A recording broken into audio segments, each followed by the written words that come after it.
Welcome to the PivotWorks Fork Kit installation video. The PivotWorks Fork Kit includes all of the bushings, seals, and O-rings that you'll need to rebuild your forks. Remove the front wheel by removing the axle, the pinch bolts, and the brake caliper. It's okay to leave the brake caliper hanging by the hose while you perform this job. Just be careful not to press the front brake.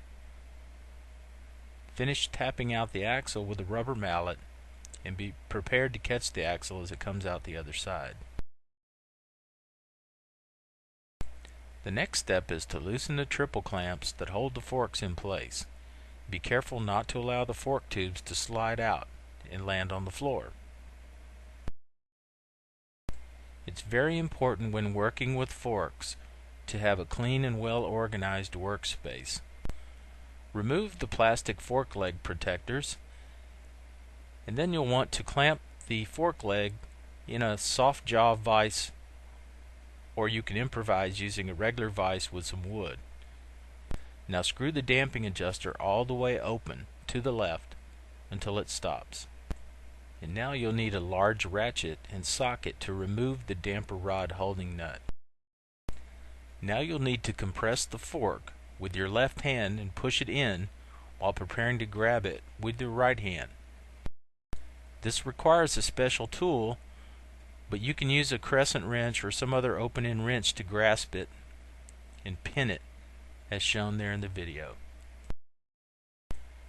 With the fork damper rod held out, you can then loosen the nut from the lock nut and separate the damper assembly. You can now remove the clip and allow the fork to expand. And it's a good idea at this point to drain the oil from the outer fork leg before proceeding.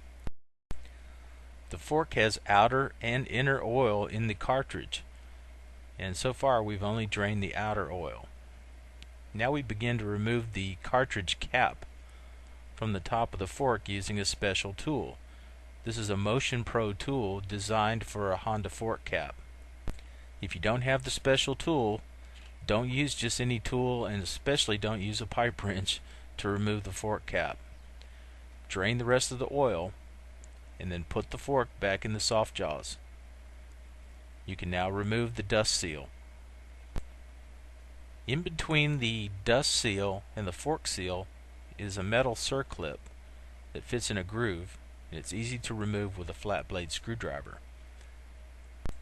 Now you can use the outer tube as a slide hammer to pop the seal and bushings loose. You can see from the video that left to right we have first a bushing, and then another shiny bushing, a big flat washer, the main fork seal, the circlip, and then the dust seal. Try to keep the parts in order as you take them apart so you can compare them to the kit parts. The next step is to clean everything thoroughly, and you can't possibly over clean a fork leg. Removing the dirt and dirt particles inside the fork is critical to operation.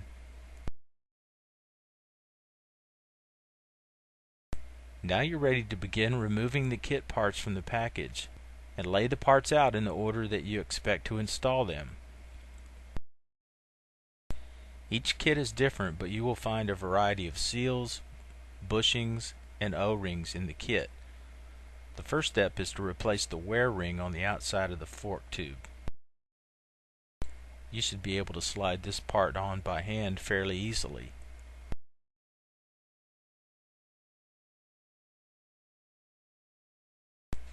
The next step is very important. You want to wrap the end of the fork tube with some masking tape or other tape, electrical tape, to keep the fork seals from hanging on the grooves. Then lubricate the inside of the dust seal and the fork main seals to make sure they can slide over that area smoothly. If you skip these steps, you're probably going to ruin one of those seals trying to push it over the lip of those grooves.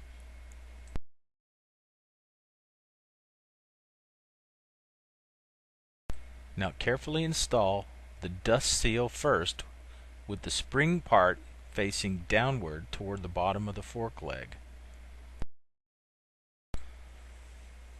And put the remaining parts on in the same order you took them off.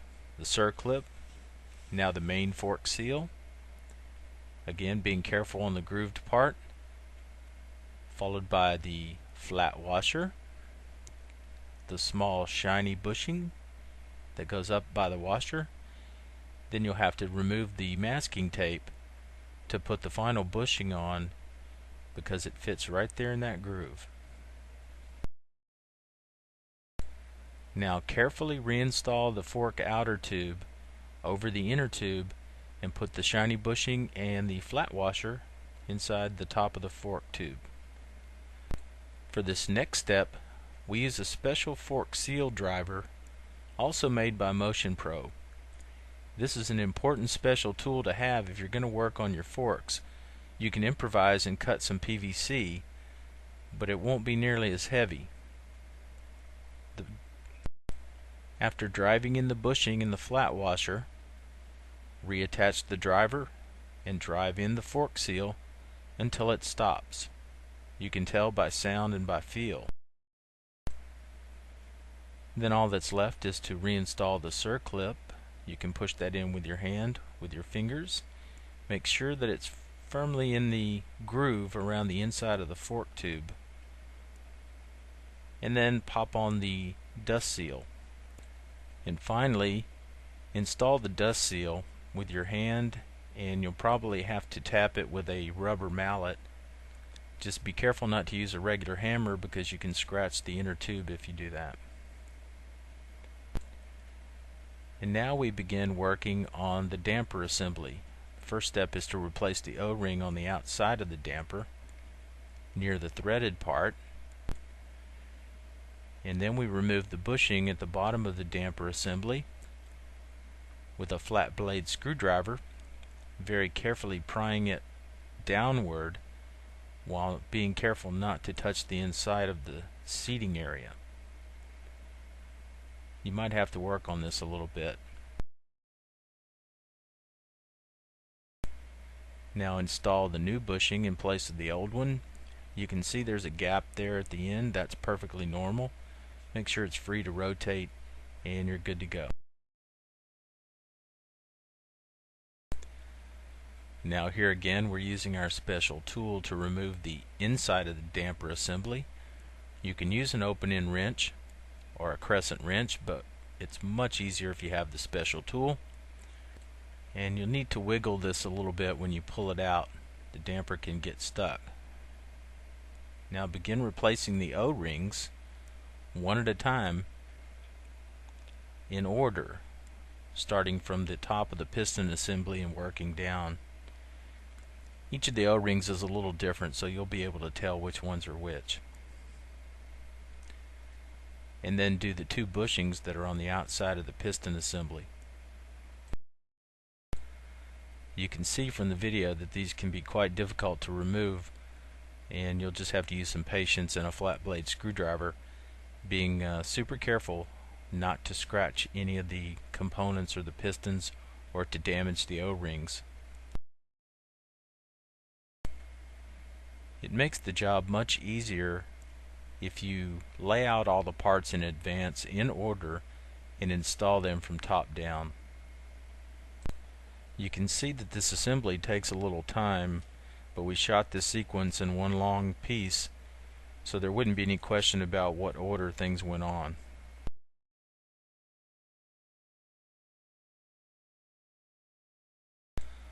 Okay, here we're installing the two bushings that go on the outside of the piston, and we did clean that thoroughly before putting the new bushings on.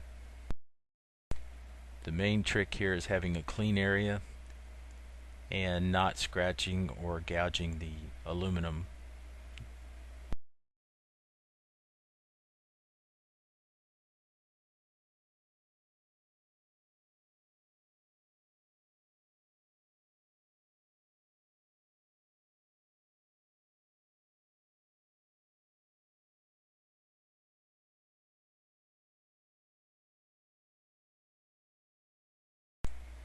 And here we put on the last O-ring on the damper assembly.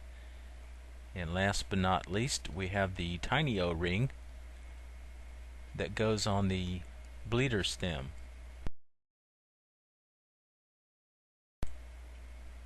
If you have a screw or a bleeder stem, either way there's an O-ring underneath there.